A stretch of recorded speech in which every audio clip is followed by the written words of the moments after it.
Hey everyone, and welcome back to the Academy Insider Podcast. In today's episode, I'm joined by Sarah Riley, which is super fun to me because we both wore the number 22 while we were playing for Navy basketball at the same time in Annapolis. So that was a super fun connection to have. She's a great friend of mine. And now she's back at the Academy as an instructor. And so in this episode, we do a deep dive into the classroom experience at the Naval Academy. If you're interested in getting to learn a little bit about what it's like at class and how teachers are trained, how teachers prepare, and kind of all about the instruction as well as the classroom experience in Annapolis, then check out this video. I'm super excited. We go in depth about a lot of different topics. And the reality is things have changed since I've been there in the classroom experience. So it's great to have her insight, her perspective, and a direct information source for you to learn about the full classroom experience at the Naval Academy. So I hope you enjoyed the episode. If you have any questions, let me know. Otherwise, take a listen. I hope you enjoy it. Thank you so much.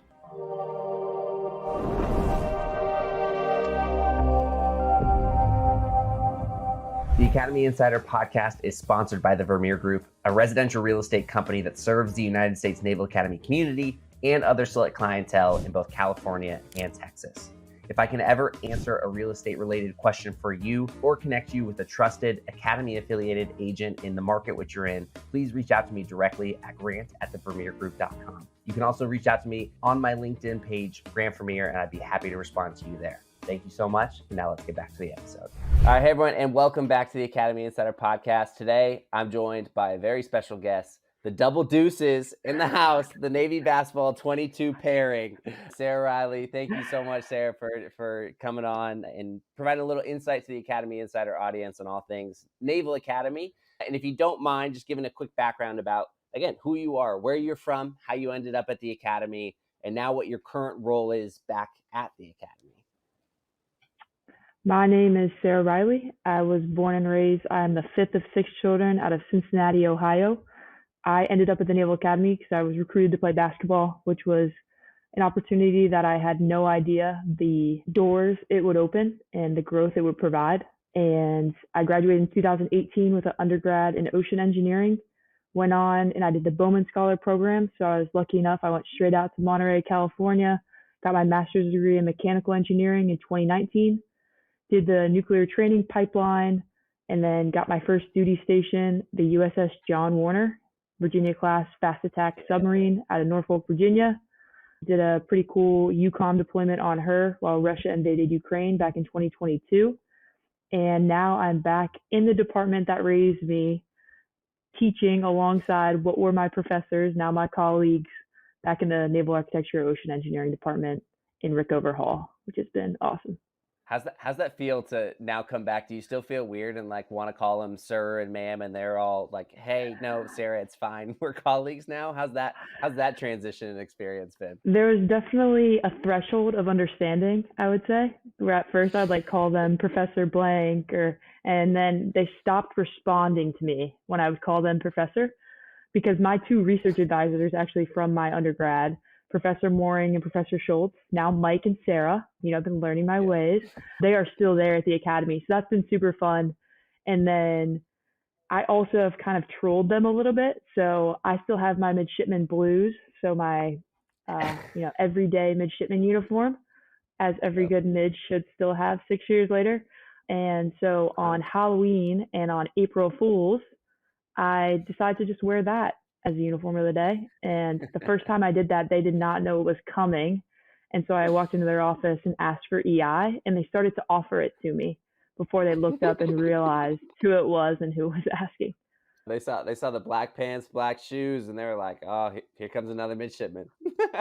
Here we go. Well, that's so funny, so cool. And just for a little background context as well for the Academy Insider audience, I deployed on the John Warner. I didn't do deployment with Sarah, but I was lucky enough to actually come back and be the evaluator for the cryptologic direct support element on board before her deployment back in 2022. So Sarah and I have actually been underway together on a submarine on the mighty John Warner. And so our lives just consistently find ways to overlap, which has been truly incredible. And I think what's really fun about this whole thing is, as we'll get into it, a big piece of what I talk about a lot is the fact that there are so many incredible mentors all across campus. Even if they're not in the role of a company officer or the role of a commandant staff, they may just be instructors. but they come back with real fleet experience, and they come back and they have the ability to do more than just instruct in kind of an academic sense, even though that is their primary responsibility. But it's so incredible. And right, these are, as you watch this episode today with Sarah, just know like she is one of the people, and there are so many like her, who are instructing as well in the classroom experience to your son or daughters, or for the prospective students out there. Like, this is someone who would be teaching you. And I think that's a really cool experience as well.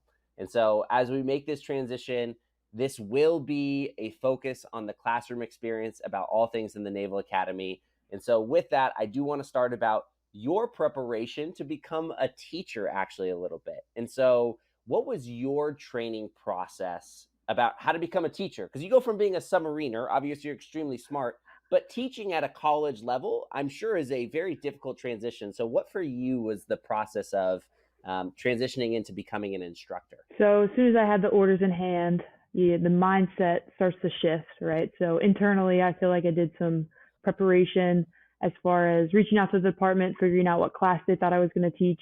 They were able to give me some materials while I was still on my boat. And so on duty days, me and my sailors would be solving random engineering problems because we were looking for things to do. You know, we're nerds on a submarine. So I had them solving Archimedes' principle and doing a bunch of different math to see if they could get it right. So that was kind of a fun way to tie in my boat with where I was going. So some prep there. And then I was fortunate, I transferred in around that August timeframe, and they have I don't know how many years they've been doing it, but they have a new faculty orientation. And so for 2 days, you have just an auditorium, and people cycle in and out explaining the Naval Academy classroom experience. And every new faculty member gets it, both those in uniform and the civilians. And that was an awesome way for me to not only set my mindset, but also hear the concerns that the civilians had and be able to explain it from a grad that had been to the fleet and come back of, hey, yes, that should be a concern, or that may not need to be as big of a concern or a focus as you need, but hone in on these skills. But then they were able to provide feedback about what they were thinking about. So that was a really cool couple of days. And then I had about 2.5 weeks to prep my first course that I was going to teach, EN 400, which is Principles of Ship Performance. And it's a mainly naval architecture class. It is a first year level or senior level class that is the pinnacle or the final core class that you take as a non-engineer. So if you're not an engineer, you still get a Bachelor of Science degree at the Naval Academy. If you get an English degree, you get a Bachelor of Science in English, right? Our English majors take Calc 3. Our English majors take thermodynamics.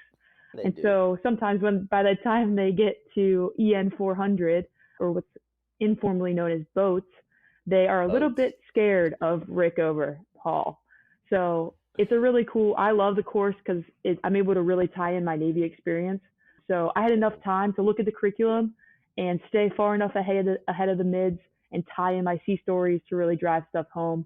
So that was kind of how I prepped for my first semester. And ever since, I've been teaching new stuff every semester. So it's really a learning environment, both from the teaching side and the student side. It's so cool. And you had mentioned in there that you were mixed between both civilian and military faculty. And there are a lot of people who are helping you in this new faculty orientation, new teacher orientation. Do you mind giving the audience a little bit of a breakdown roughly about the separation or the difference in numbers between military faculty, civilian faculty, and then with those is how many people are like you that are rotating every couple of years, and how many are tenured staff that are like they've been at the academy for a long time and they plan on staying for a long time? Yeah, so it kind of breaks down, like Grant was saying, into two big categories. So we have our civilians that are about half of our faculty as far as the academic side goes. In Loose Haul, it's kind of confusing. So Loose Haul is where we do all of our navigation and leadership classes. So that is majority manned by military. And there's a lot of rotational officers in there, but in the true like academic, under the provost side of academics, about half the faculty and staff is civilian.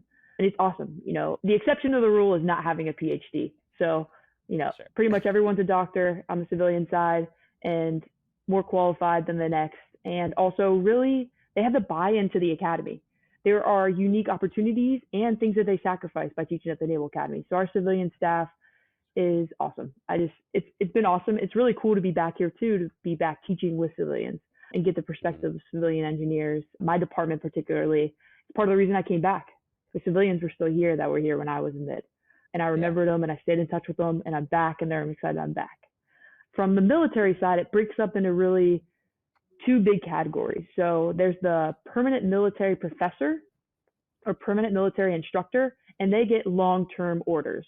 And then you're either a permanent military professor if you're a 05 or above, or a permanent military instructor or if you're an 04. So it kind of depends on your seniority. And typically the permanent military professors, they have PhDs, right? They do a PhD and then they come and they're permanent military professor. It's just kind of based on a timing of the progression of their career, where the permanent military instructors also, they will usually have a master's degree and then they're back, but they also have long-term orders. So they're, most of them get here about their 12-year mark and they're 04s. And so they can retire out of that job. So they'll be here for 8 years and they provide a lot of continuity. They've gone out, they've done their thing, and they've really delved into academics, but they can kind of help bridge the gap. And then there's us, right? The rotational instructors. So the lieutenants typically, sometimes the 04s, the backbones of the department, right?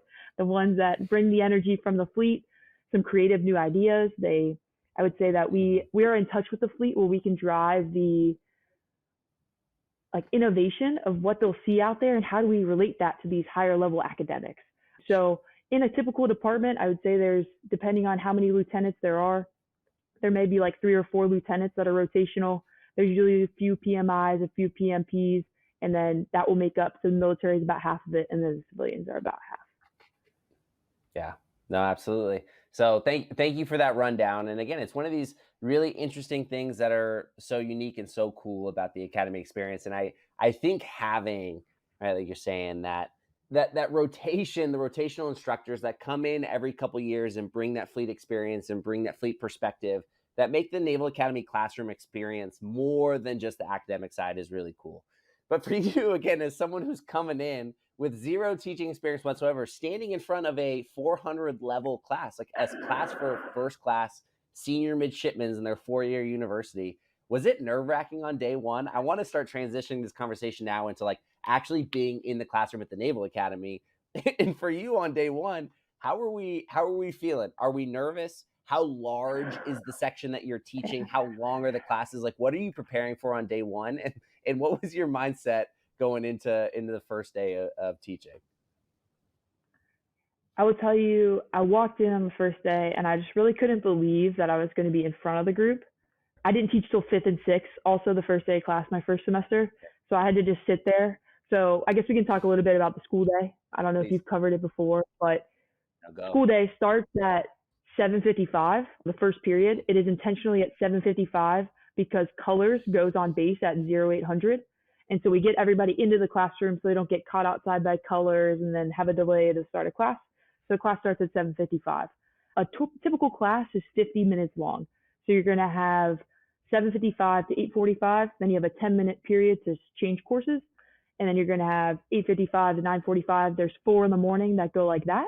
Then we have a big lunch period about from noon to 13:30 or 1:30 in the afternoon. And then we have 2 periods after class or after lunch. So 13:30 to 14:20 and then 14:30 to 15:20. So the end of the day, typically for most majors, there's kind of exceptions to the rules in there, but the bulk of the brigade, that's how it runs.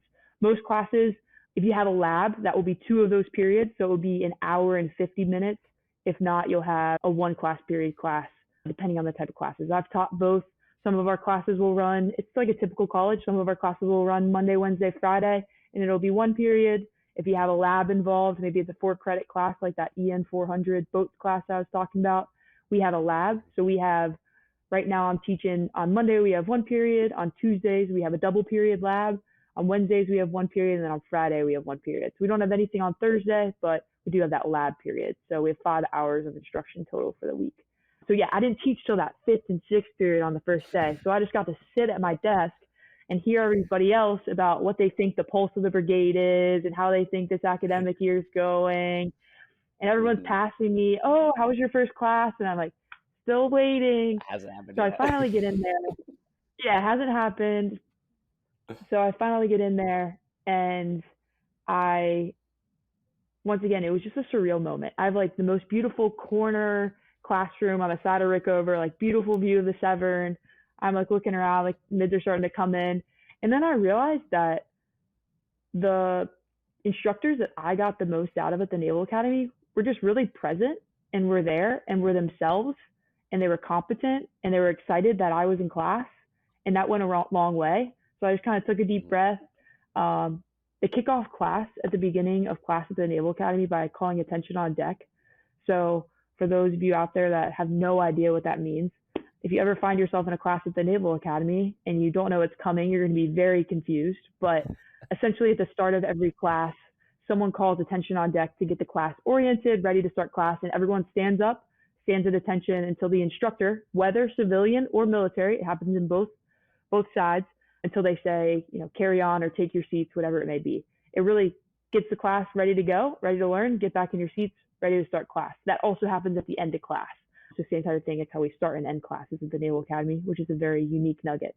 So they call attention on deck. I'm like, okay, take your seats, and, we just got into it. And once again, I just kind of go back to that. Do you make your students make like an actual verbal accountability report also at the start, or you just have like the section leader hand you like attendance at the end after they call attention on deck? What's your style on that one? I actually have a Google Drive, right? So I have a section leader. So the section leader is in charge of accountability, and they're the ones that call attention on deck. And I have a Google sheet that I only share with the section leader, and they mark whether they're absent or present. And then I just do a head count to make sure that, okay, if they said that 2 people were absent and I had 22 and I only had 19 in class, then like, who do we miss type of thing. I don't have issues. I don't have issues with that typically, but I just do the head count to make sure that I know how many people may need to make something up, or do I know where they're at? There's a lot of accountability that goes on my part too. I care about these mids and I care about their well-being. And if something came up, sometimes it requires that circle back. So yeah, accountability is huge. I mean, everyone has to take, compared to what a lot of my, I said I was one of 6 kids, my siblings, they weren't really counted for in every class they ever went to. That is not true at the Naval Academy.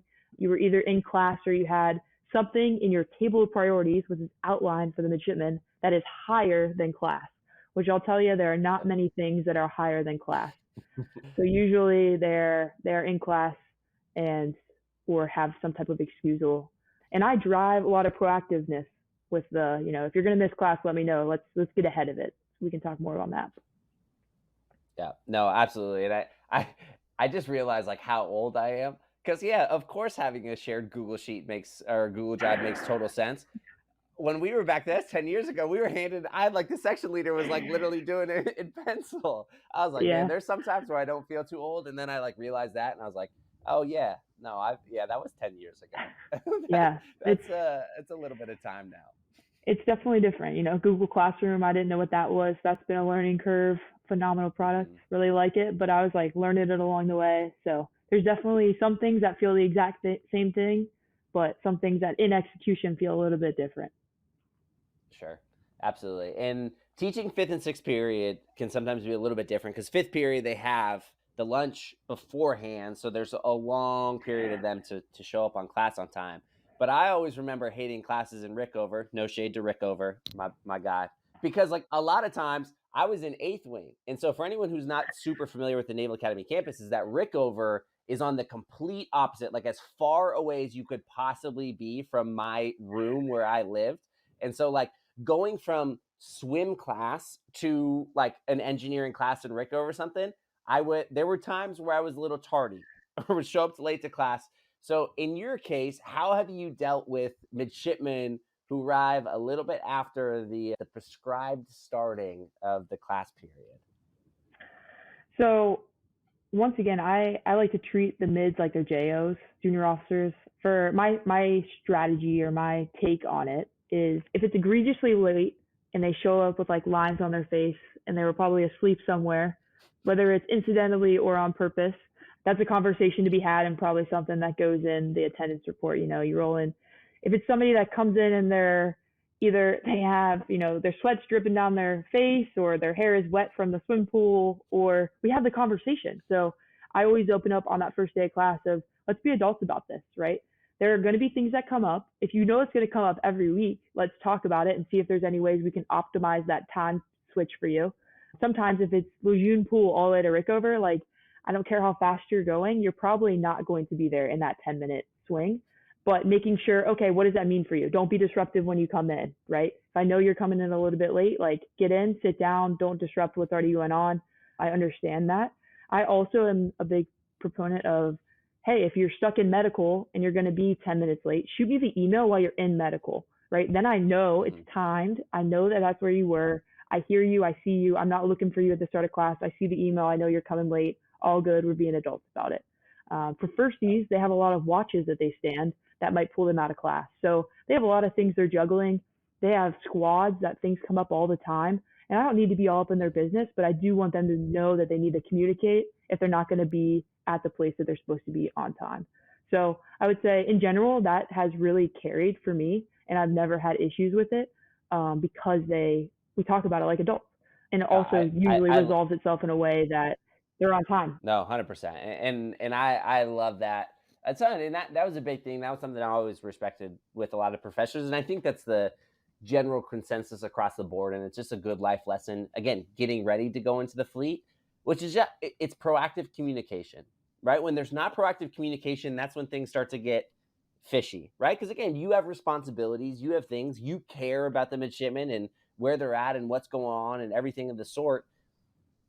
But if you just communicate early and often, right? And just be like, hey, here's the situation. Like you're saying, if there's something that's going to be repeatable or recurring, well, like, let's figure out a solution early on, or just be like, hey, I understand where you're coming. Just do your best to not make a scene when you come in, right? Or, whatever the case is. But that was my experience as well going through it, especially as an athlete, which is if you just communicated what was going on and what the situation is, there are reasonable adults that we're just going to come up with the best solution, right? And it's not a big deal. And so that's always my thing is sometimes midshipmen get in this world where they're like too worried or like nervous to have this conversation about like being late or about doing these things. So they just don't have it. And then that just makes it 10 times worse, right? Instead of just being super proactive about the communication. And that's going to solve 99% of issues.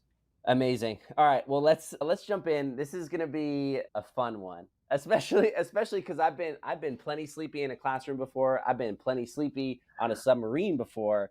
I've been plenty sleepy in all these situations. And I think a massive reality of the Naval Academy experience is that you are perpetually exhausted, right? Again, when I talk about this and we talk about the class, as you heard Sarah say, I like to joke, and I can say it because I'm not officially part of the Academy. The Academy academic schedule is very much like a high school on steroids. This isn't a normal college where you have maybe 2 periods a day and you're taking 12 or 13 credit hours. A lot of these midshipmen are taking 20 to 23 credit hours in a semester, right? And you have class quite literally maybe 5 or 6 of those periods a day. So you're doing 6 to 7 hours of academic instruction. You then have military training, military obligations. And for a lot of midshipmen as well, then you have to go compete. You have to go compete at a Division I level and try and win straight up. Again, the coaches at the Naval Academy, they're not military staff. They are college coaches, and their job is to win, right? And so there are so many factors that go into a midshipman's time that it makes it really difficult, and midshipmen are exhausted a lot. And so that was a long intro and lead into the fact that sometimes midshipmen fall asleep in class, and sometimes it's hard as much as you'll want to be paying attention. There are a lot of midshipmen fighting for their life, doing the head nod, kind of the bounce here, thinking they got it, but they don't. And so I just want to turn it over to you now and be like, now on this side of the fence, because as a midshipman, I'm sure you've been sleeping in class. Now as an instructor, how have you handled midshipmen who have been sleepy in class? What's your communication and conversation to midshipmen who may be struggling, and how have you navigated that as an instructor? Yeah, sleepy mids are a thing, right? Sleepy mids have always been a thing. Sleepy mids will continue to be a thing and will probably always be a thing. Some strategies that I use is I tend to be a pretty energetic person. I like to bring a lot of energy to the classroom. So try and keep them engaged, whether it's they're writing notes or we're asking questions or we break it up with a big JO topic, right? Hey, pause. Cool. We just talked about this really in-depth thing. Let's talk about the time that I XYZ'd. Or I give them 3 options. Let's talk about this, this, or this. You guys take a vote.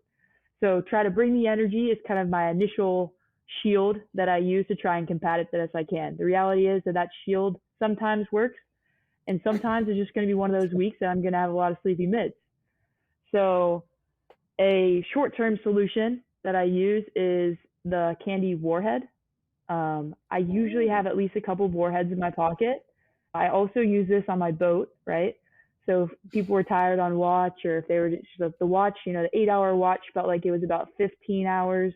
If you throw a warhead at somebody, that at least for 5 minutes is going to like burn a hole in their tongue or something and wake them up. So sometimes I'll do a warhead. If I see 2 students sleeping, I'll do like a warhead challenge, and they have to like see who won't make a face, and that breaks up class. So try and break it up a little bit. If I see people not engaging with the material, I know that they're not receptive to it. And the cost is not only going to be for them, but it's going to be for me too, right? So I really, really try very hard to optimize what I teach in the classroom to be relevant to what they need to know, and to get it to translate to them the best that I can. So I'm trying to use those 50 minutes to the best of my ability, so that later when they have 500 other things, they still have to do homework. They still have to do the practice problems. They still have to do things, but they're not learning things, right? They shouldn't necessarily be learning. They might be memorizing. They might be reinforcing. They may be practicing, but I don't want them to feel like they're teaching themselves. So really trying to keep them awake is part of that battle. Some people will stand up on their own. Sometimes I'll ask somebody to stand up. If I really think that people are dragging, sometimes we'll take a pause. Hey, I think that we should probably just, if you're nodding off right now, take a walk up and down the hallway, go touch the window on the other side of the hallway, and come back, right? Let's take those 2 minutes, because if I take those 2 minutes and I get their blood pressure at least a little bit higher, oftentimes we can kind of close out class, or chunk it and be adaptable, right? Hey, we're having a slow day today. I think that if I let you guys go right now, we can use these 10 minutes more effectively at the start of class tomorrow. Use this to reset. Sometimes you have to really have an awareness. I will say that, like a awareness of the really sleepy mids. So there's a threshold of like most mids are going to nod off in some class at some point throughout the day, right? Not every mid's going to be awake. There's some days you're awake all 6 periods. There's some days that in the middle of 3rd period, it's just not your time, and it's not out of bad intention. But if I'm noticing a trend, typically I will then kind of pull a thread, right? As part of a leadership question. Hey, what's your sleep health? How are we prioritizing stuff? What's your time management look like? I've just noticed you've been nodding off. MDC, the Midshipmen Development Center, has the ability to do sleep help. So if they're not prioritizing, and as they become more senior, oftentimes the first thing that goes is their sleep, right? So they start juggling. As you grow in your academy time, you start juggling more and more balls. And so the more balls you're juggling, typically the sleep ball is the one that, gets the weekend pushed through.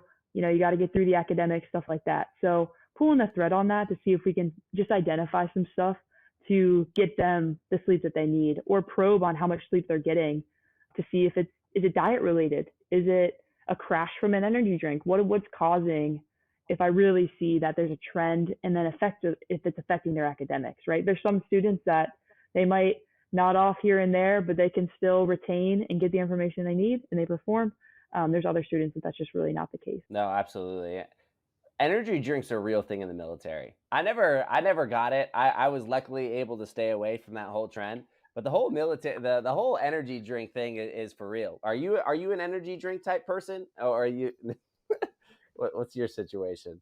My JO tour. My caffeine was my Achilles heel. As soon as I became AOPS unqualified and was trying to get qualified submarines and get us, help the team get certified for deployment, caffeine was just my friend. We were the compadres together getting through the good fight. But I have now weaned off of it, and I drink the normal cup of coffee in the morning, but nothing excessive anymore. I've luckily been able to come down off of the Celsius days, but there was a time and a place, and sometimes you just got to do what you need to do to literally complete the mission. So wasn't the best time, didn't make me feel amazing, but it kept me awake in a way I guess was better than some other choices. Sure. Yeah. Yeah. We'll save the tobacco talk for another time. That's certainly a thing too. But yeah, anyway, back to the classroom, right? Back to the classroom. Kind of just some administrative questions now. If someone's listening here, just kind of a little rapid Mhm. fire of the structure of the midshipman classroom in today's day and age.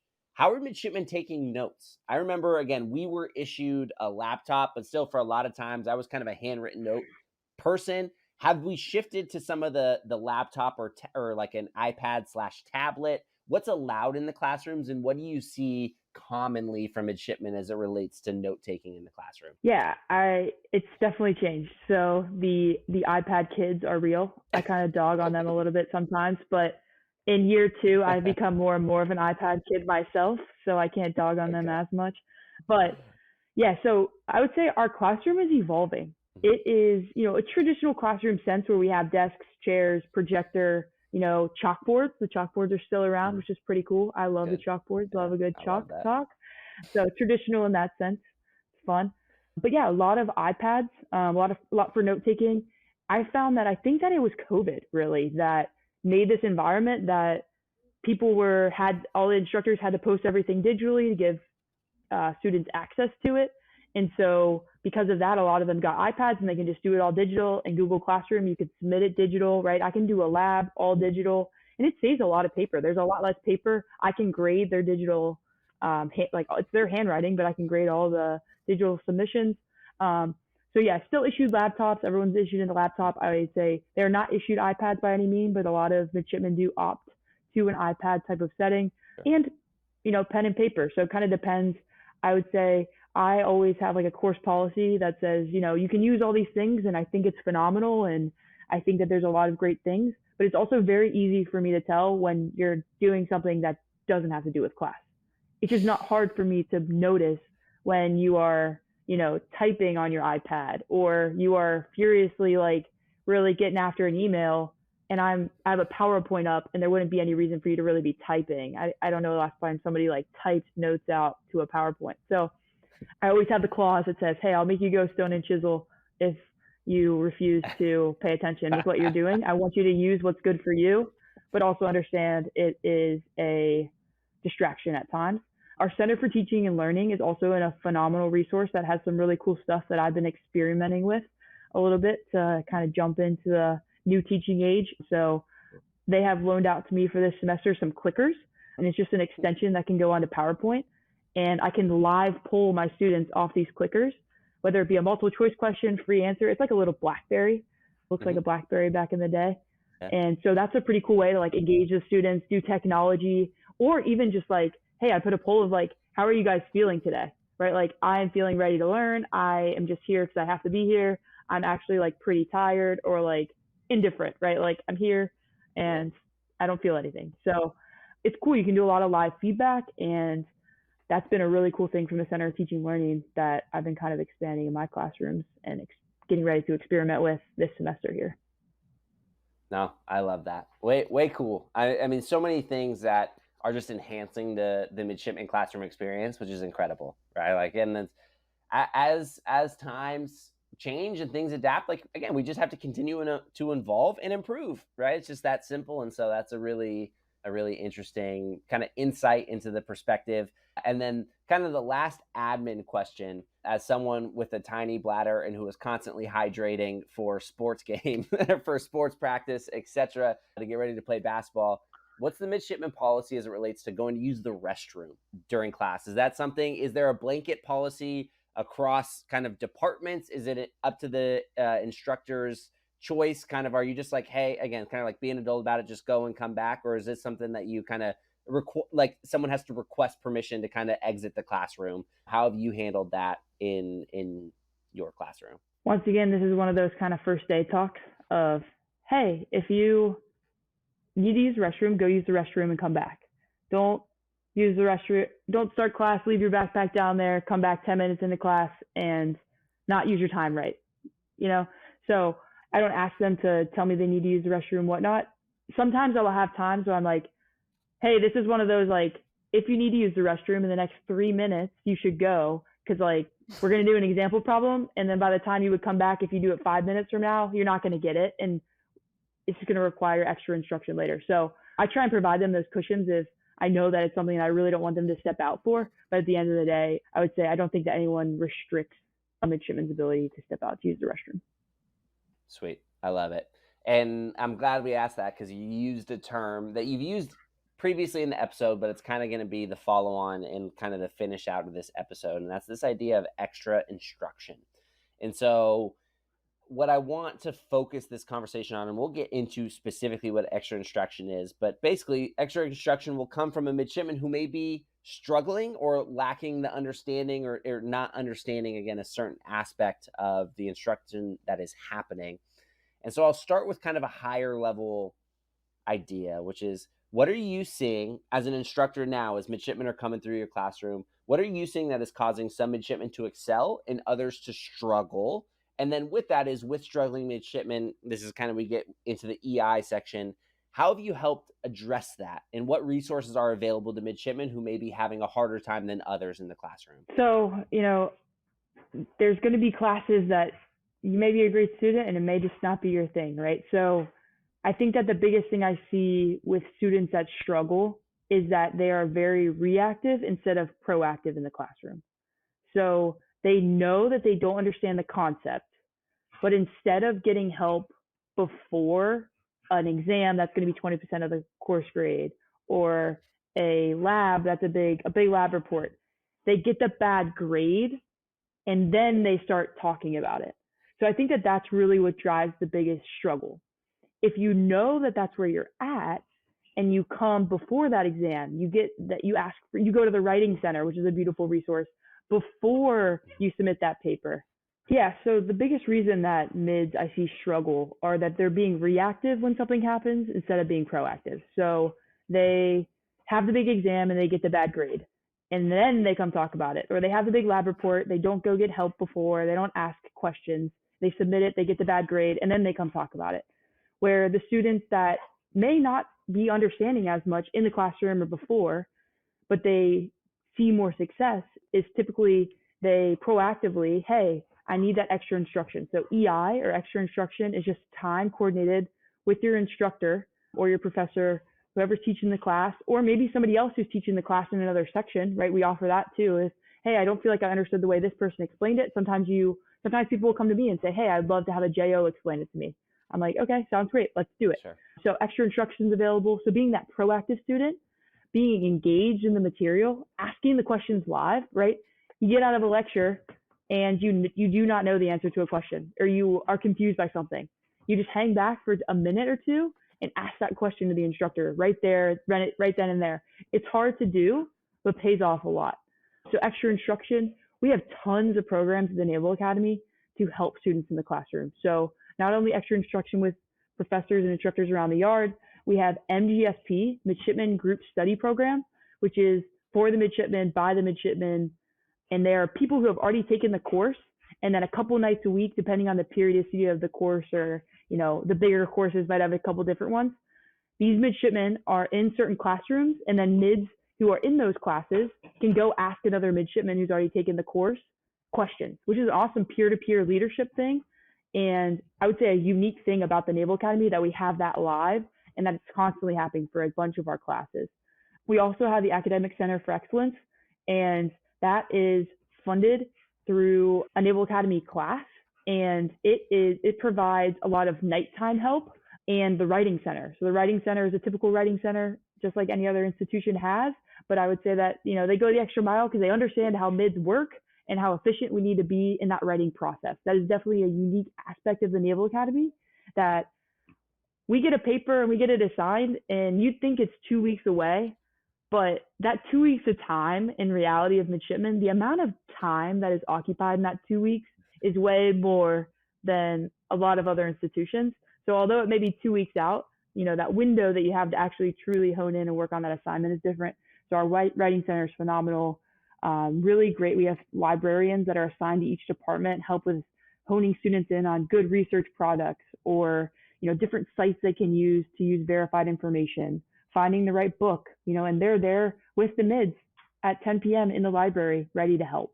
So really surrounded by a support system that is an endless bounty of people ready to support the midshipmen. And I think that's something that has been unique for me being back the second time is back in 2014, every midshipman before I-Day, one of the first things you have to memorize is the mission of the Naval Academy. And you memorize it, you know it, you're ready to go. And when I came back here the second time, it was very interesting to think back that the mission isn't just of the midshipmen, it's the mission of the whole Naval Academy. And it's what we're all surrounded by, is to develop midshipmen morally, mentally, and physically. And I've just done a lot of reflecting on that you don't appreciate it as a mid. You memorize this thing, that's your mission, but it's not only the mission of you as an individual, it's the mission of the entire institution. And so the impact of that is just so great, and the implication, and it's why everyone shows up, right? It's why grandma's still working in the mid store. It's why Janice is still a mill woodworker, right? There are people around the yard that are still there since that were there when I was a mid, because they believe in developing the midshipmen morally, mentally, and physically.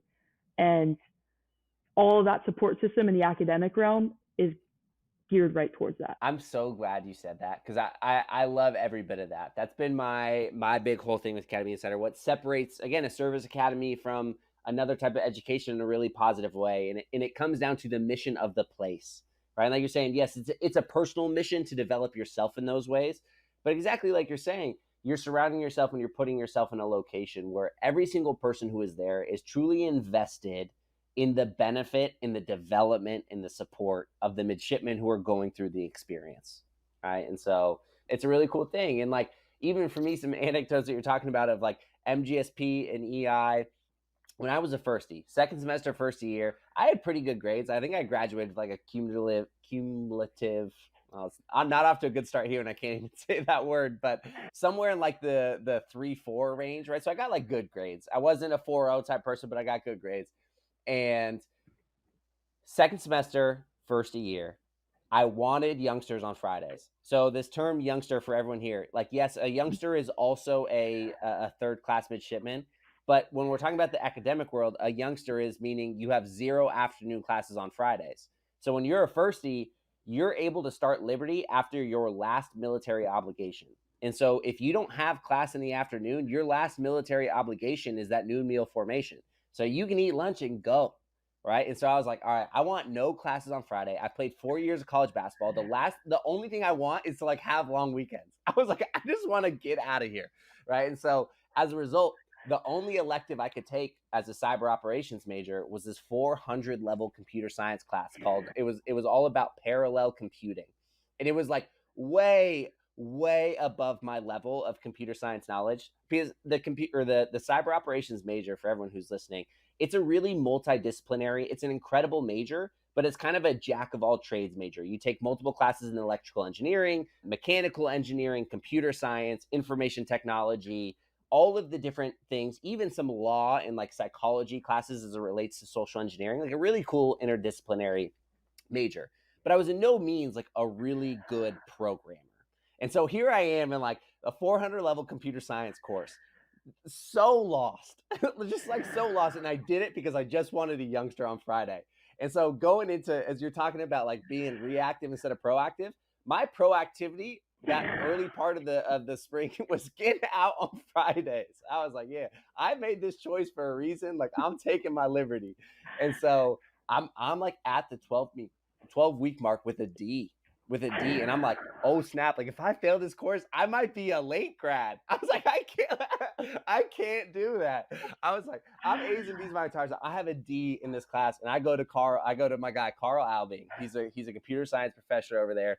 And I was like, I need your help. I was like, I will do whatever, like, I need your help. And for literally like the last 6 weeks of the semester, I came in for extra instruction multiple times a week. Like, when you talk about professors who truly care and are truly invested in your success, he made a point, even outside of his already established office hours, to meet with me individually multiple times, multiple hours a week, to make sure I got to where I was to get ready to take the final exam. And I just remember, because I was stressing out. I took that final exam. I was nervous because I still, like, I don't really get this stuff. He sends me an email. He's like, You got a 79. Congrats. That's a pass for the class. I was like, let's go. I was so juiced. I was like, I'm That's graduating, awesome. baby. Come on, hitting the little thing. But Yeah, um yeah. it it's an anecdote, right? To truly, but again, to flip this and make this a little bit more serious is you have to be proactive about it though. You have to pour into the experience. Like there are a lot of instructors who obviously will try and be as proactive as they can, but in order to maximize your experience as a midshipman, you need to pour into it. You need to ask for help. You need to be proactive to get these things because the resources are there. The resources are there to help you through that experience. You just need to take advantage of it, right? You need to take advantage of it. And There is a so I small was, aspect. yep. Yeah, there's a small aspect too that is a fine line of I want to help you, but I also want you to learn how to ask for help because Mm-hmm. that's a huge part of being a junior officer is Yep. acknowledging that you need the help and having the willpower to coordinate and find the help, whether that goes to classroom, mental health, physical health, all the aspects of the Naval Academy. That's also a really important skill. So there is a fine line that's kind of walked of like, you acknowledge it, you might probe it a little, hey, would you want to stop by my office to talk about this more? But you can't walk too far, can't force them into the meeting, right? There is an aspect that's special about the Naval Academy of, hey, no, you need to own that too, which is huge. And also, Grant, by the way, you are Mm-hmm. now part of the engineering school of the Naval Academy. Did you hear about the reorganization? Oh, am I a group one major now? You are. That What actually, am I? Group One does not exist. All right. So Yeah. Group See, I'm One so isn't old. really Yeah. Run us a down. term we use anymore. Yeah. Okay. So this past summer, so backstory, I was the public affairs officer as a midshipman. So I ran the Yep. Instagram, Facebook when I was a firstie. I invented Firstie Friday, which is my claim to fame, because now every service academy So thick. does it. I should have like copyrighted it Mhm. because I could have gotten some like, I don't know, something. Now everyone does it and it's just my tradition that lives on. But so I came back to the Naval Academy. They knew that was true, right? My professors, who are now my colleagues, shout out, and they were like, "You're going to be the public affairs officer for engineering and weapons." And I was like, "Okay, sounds great. I'll do the award ceremony, take pictures, help with the Instagrams, whatever it may be." And then this past summer, it has been decided that computer science and cyber are now part of engineering and weapons. And we have renamed the school to engineering, computing, and weapons. So all of the courses that are in Hopper Hall and all the courses or all the majors that are in Hopper Hall and all the majors that are in Rickover Hall are all under the ECW, Engineering, Computing, and Weapons School. Very cool. And so give me a full rundown then. So we're not So even welcome. utilizing like group one, group two, group three, or we're just calling them by their real names now. By their schools, yeah. So we have the School of Humanities and Social Sciences, so HUMSS. We have the School of Math and Science, and then we have the School Yeah. of Engineering, Computing, and Weapons. So That. yeah, we don't really, we don't want to, because we need amazing political science majors, and it's not a tier type of thing, right? We need people from all these different aspects to apply, expertise to the fleet.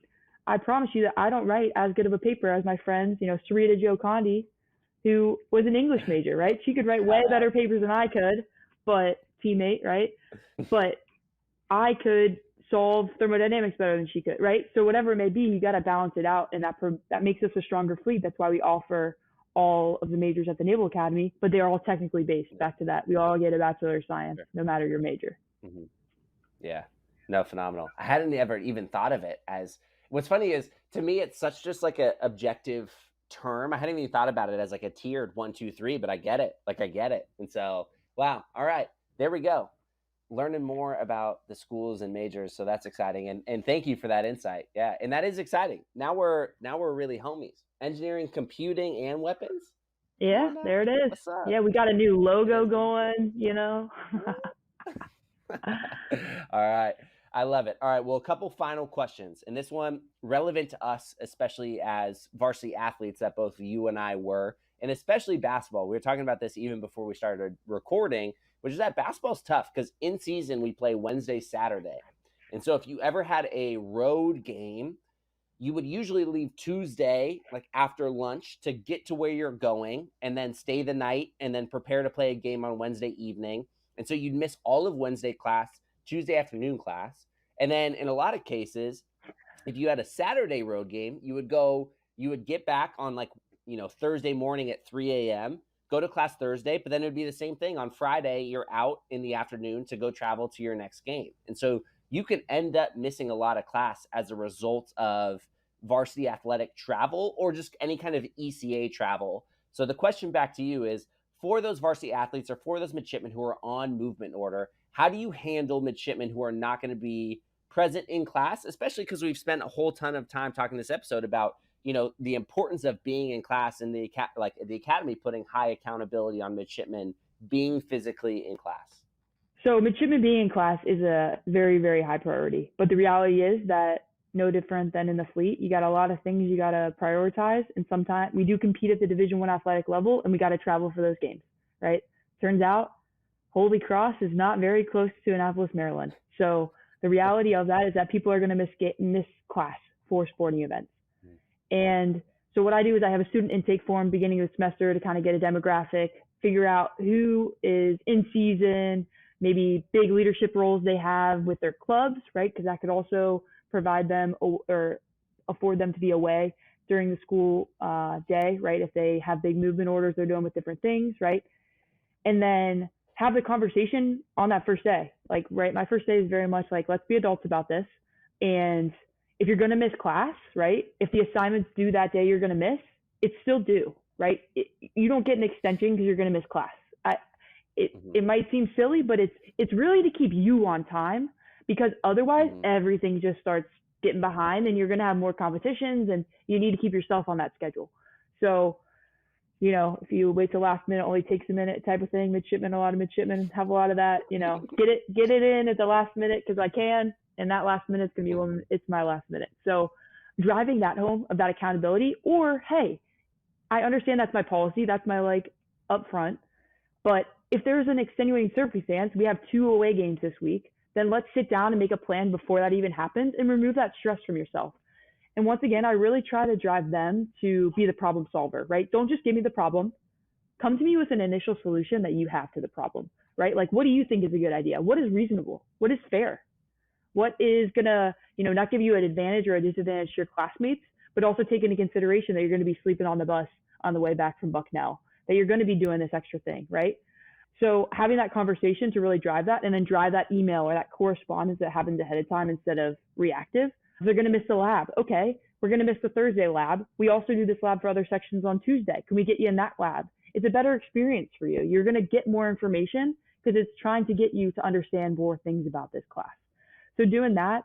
And then I really like to, take that list of their ECAs or their sporting events.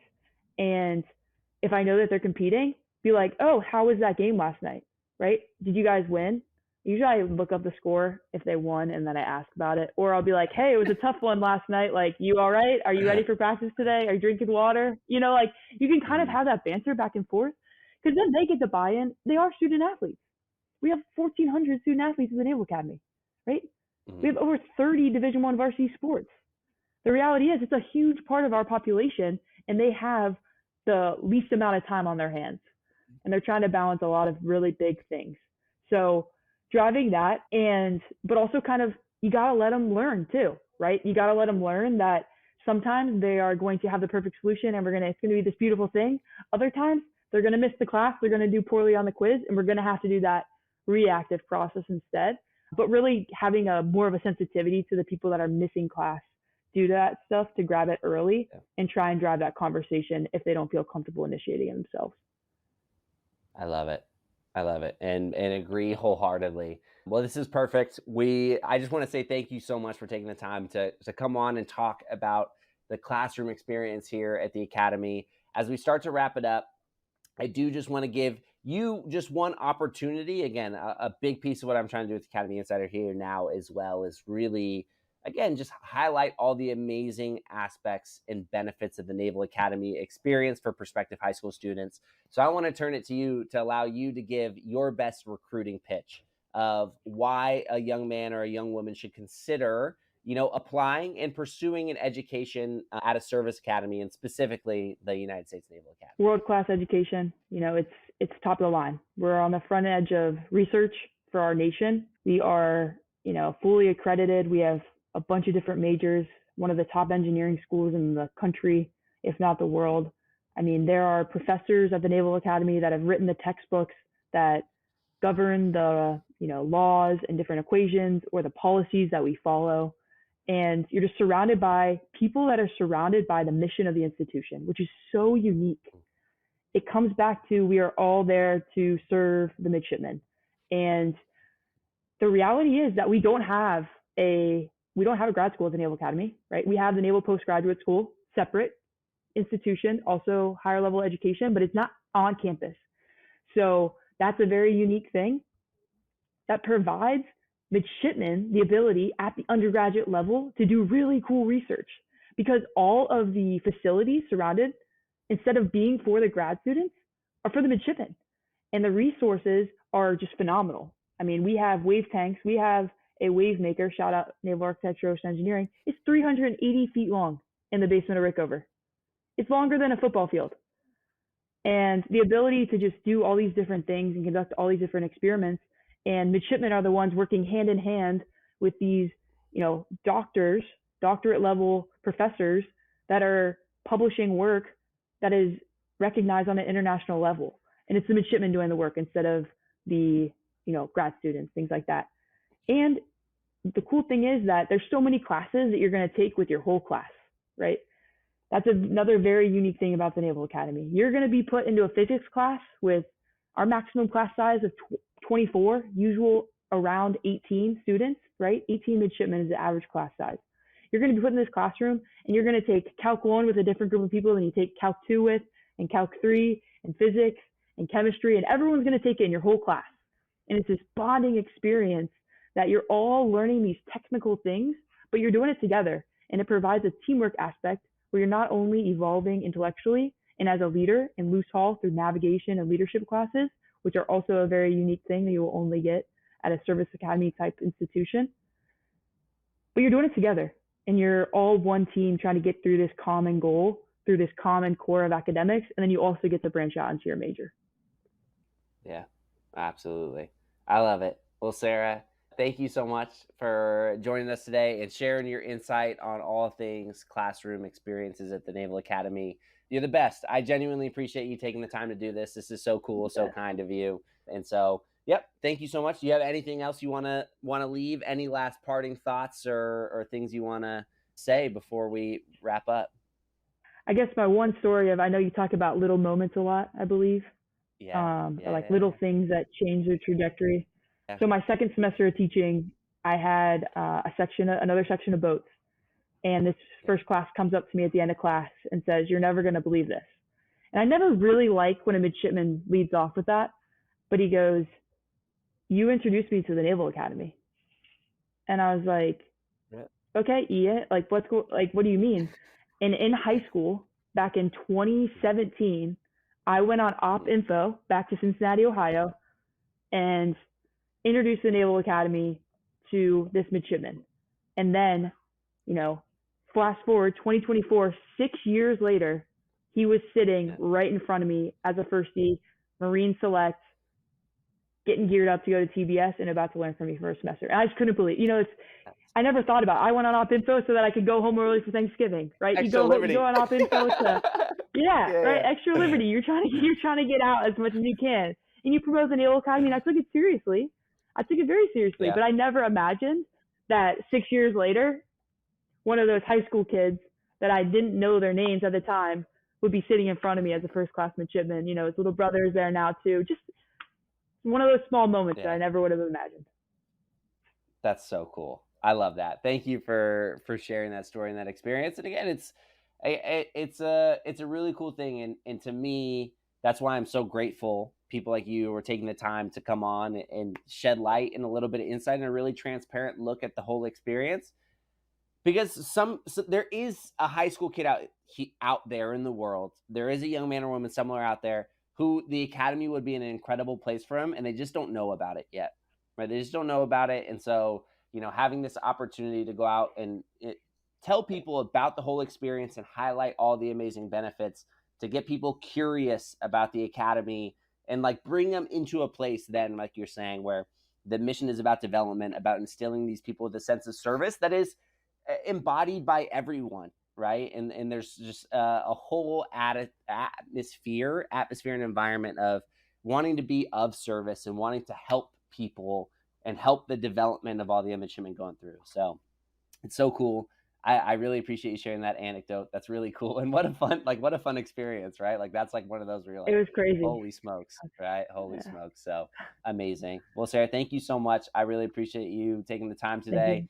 And for anyone who's listening, please feel free to reach out with me. Any questions? Sarah's a good friend of mine. So again, just shoot any questions our way and we'll always do our best to relay them and get things answered for you and get a good insight into the midshipman experience at the Academy. So thank you so much. I hope you enjoyed the episode and have a great day. Thank you so much for listening to this episode of the Academy Insider Podcast. I really hope you liked it, enjoyed it, and learned something during this time. If you did, please feel free to like and subscribe or leave a comment about the episode. We really appreciate to hear your feedback about everything and continue to make Academy Insider an amazing service that guides, serves, and supports midshipmen, future midshipmen, and their families. Thank you.